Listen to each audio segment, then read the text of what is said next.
Hey you, yes you, see all these wonderful people right here? They are my Patreons. With the support I get from them, I can afford to do my passion as a career and bring you guys weekly videos. Want to join them? For just $1 a month, you can get videos 24 hours before anyone else. And for even higher tiers, you can get Polaroids, letters, and mystery boxes from me to you. And even fursuit parts, not to mention my eternal thanks. So what are you waiting for? Become a Patreon today via the link in the description. Thanks again, enjoy the video. Hey everyone, and welcome back to Clean Beans. This week we'll be covering the all-important skill of fursuit repairs. We will be covering the three main types of repairs: sewing, gluing, and cosmetic. If you own a fursuit, you'll probably have to do at least one of these in the lifetime of your suit, so it's an important skill to learn. First of all, let's dive into sewing repairs. This is for when the seams on your suit have frayed or come undone. This is the quickest and easiest type of break to fix, in my opinion. When a seam comes undone, the first thing you should ask yourself is, can I access the backing? If the answer is yes, you can use the following stitch to fix it up.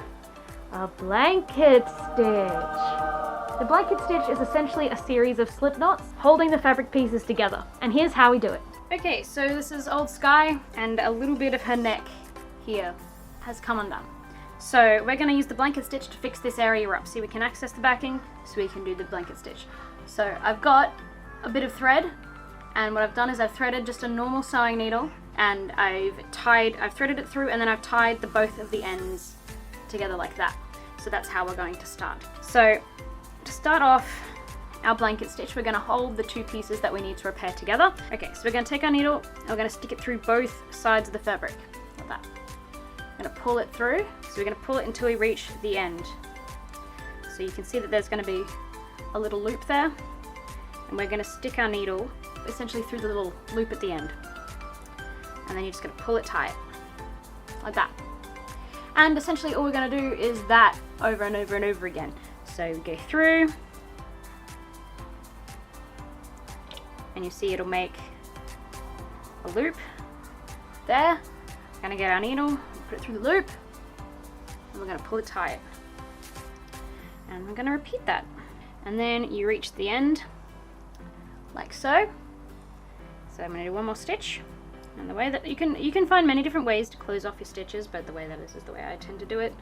So I get my needle and I go under the thread of the last stitch, if I can actually see it, because it's white on white. So you basically go under the thread of the last stitch, like so. And then we're just going to tie some knots. So essentially I'm doing a blanket stitch on top of the blanket stitch. So I tend to do 2 or 3 of these, just to really make sure.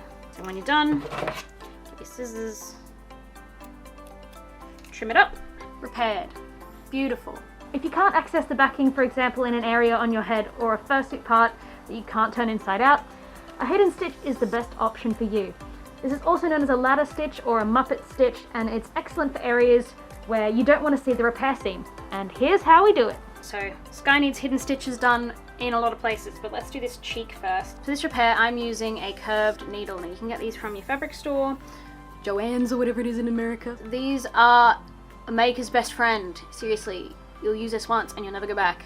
So this area that I'm fixing at the moment is on Sky's cheek, and as you can see, nasty, we don't like that. So with this stitch, you want to start by finding where you want to start. So I'm going to start from here, and you want to go underneath the fur like that, ideally in the smallest stitch you can, so like that. So I'm going underneath my fabric, and I'm just going to make a slip knot like we did with the blanket stitch. This is going to secure our thread into place. So essentially, what we're going to be doing is we're going to be taking our needle and we're going to be doing little stitches on either side, just under and up, like that, all the way along the seam. So I'll show you. So we're going to go directly beneath our previous stitch. Now these can be as small or as big as you like, it depends on the nature of the repair. But I'm not too fussed since I'm just fixing her up for display at this point. Now when you go back in again, you can there's 2 ways you can do this. You can either go directly above where your last stitch was, or you can go from where the previous stitch on that layer went. That is entirely up to you. My way back, so I'm going to go directly beneath this stitch for this one. If you do decide to go underneath like where you came from, that will create a more hidden effect, and it tends to pull it together a bit more evenly. With head repairs, you might find it a bit hard to get your needle in because essentially you're going through hot glue. So I've done a couple of stitches there. Okay, so you can kind of see the stitches, it blends really well, but I'm going to grab this thread and I'm going to pull. And that tightens it up and makes it really nice and neat. So we're going to continue. Done all the stitches along there, we're going to give it a satisfying pull. Hell yeah. And when I tie this off, I essentially take my needle and I go back through the seam, kind of under some of the stitches, like that. You can tie it off differently if you like. This is just how I do it. And I go back under that stitch that I've made, if I can. Essentially, I'm just tying a whole bunch of knots. And then just trim your uglies. Be gone, thought. Whenever you do any kind of repair, blanket stitch, hidden stitch, whatever it may be, you should give it a good brush. Because that's going to take any fur that's left in that seam out. Okay, so they're the most common stitches I use for fabric repairs, but what happens if it's something we can't sew? Like a foot paw bottom or a resin part? Well, it's time to break out the glue. The most common form of glue I use for most repairs is hot glue, because it's readily available to me and easy to use and probably what your maker used in the first place. Let me give you a rundown on my tips for using it. Okay, so with hot glue, your glue gun will probably be a bit less beefy than mine and look more like the craft store variety, but less is more when doing repairs because you don't want glue to seep out and look ugly. So we're going to fix up Sky's manky little eyelash over here this time. So I'm going to pull this back, I'm going to put a little dab of glue, really not much, and then I'm just going to push it down and I'm going to hold it. But there is a little bit of glue sticking out from the side, so when I do see that, I tend to take my finger. Often you want to wet it with some water and you can rub the edge and that'll cool it and you can kind of tuck it underneath what you're gluing. Yeah, less is more because keep in mind it will seep and it will spread and you don't necessarily want that going places you don't want it to. So there's that, and always be careful because hot glue is hot and you will get burnt if you're not careful. Now, hot glue isn't your only option when it comes to repairs. Super glue is also an excellent option for really quick and easy repairs. I recommend this when you need it fixed right away in an emergency or if it needs to be held strong with no flexibility. The problem with super glue is it doesn't allow for flexibility and can break again if you're not careful.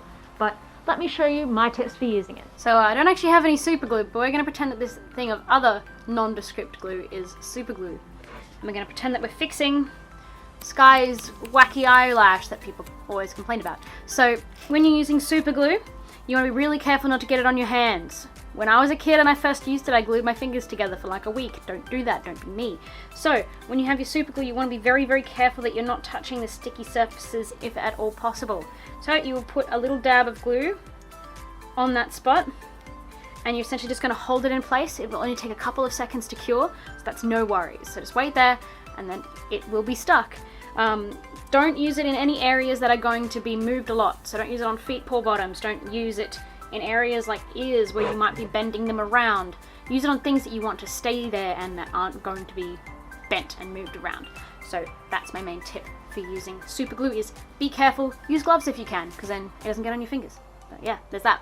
Now we can finally bring out the big boys, things like epoxy glues and other high strength glues. These are what I recommend for repairing high stress areas like feet, paws. My only recommendation for using these is try to follow the instructions on the tube to the best of your ability. And wear a mask or even better a respirator, as these are more often than not carcinogenic and we don't want you breathing in the cancer juices. No cancer juices here. Now we move on to our final and less commonly known repair method, cosmetic repairs. As your fursuit gets older, it will start to show signs of that age, but it doesn't mean we can't fix it. There are two main issues I find with aging suits, and that's bald spots and permanently messy fur. This doesn't mean there's anything wrong with the making of the suit, it's just what happens when the fur gets worn for many years. So let's learn how to fix it. When we have bald spots on our fur, it can be due to friction or fur manufacturing error, but either way it can look a bit yucky, so to fix this we're going to reach out to our old friend, the hidden stitch, to fix it up. Okay, so these are Pacito's feet paws. And yes, they are as big as they look, they're massive. As you can kind of see, let's just zoom in on that, we have a bit of balding. which is very sad. This was not my maker's fault. We can fix this up nice and easy, and you can see it's quite a big patch. But we're going to return to our old curved needle boy, because we like our curved needles. Essentially what we're going to do is we're going to be doing our hidden stitches along here and along here on either side, and we're basically going to fold it in on itself. So I'm going to make sure it's in shot. So essentially you can see I'm going to start, okay, it goes pretty far up, so I'm going to start here. I'm going to start with my slip knot. You should use a matching thread, I just don't have any on hand at the moment. This one will be really satisfying, you guys watch.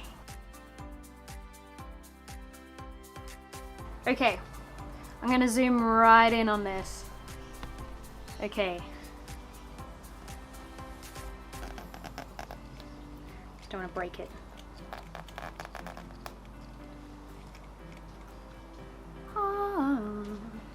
Now I'm going to do a little blanket stitch to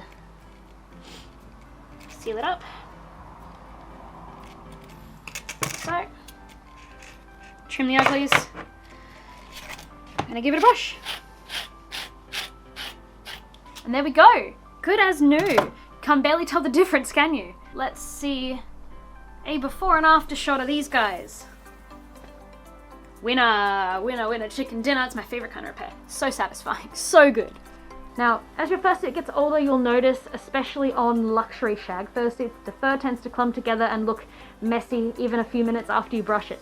But, lucky for us, makers have come up with a new technique that allows us to fix this up and get the fur looking brand new, using a hairdryer. Let me show you how.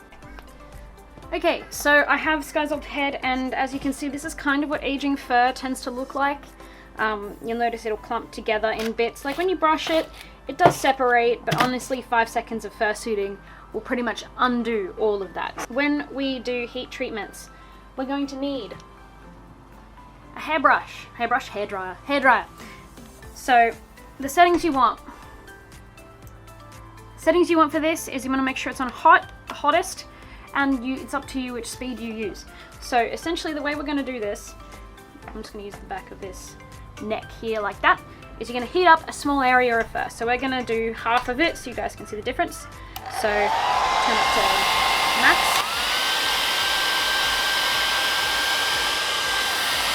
Essentially until it's warm to the backing or just toasty.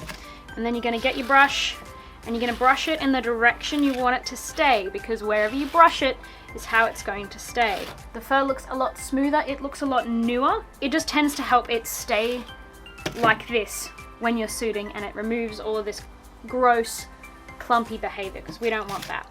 So yeah, that's heat treatment. It can also work on the face, so if your face fur is looking a bit worse for wear like Sky's is because it was drying out in the sun, we can do the same. With face fur, a little bit of hand smoothing also goes a long way.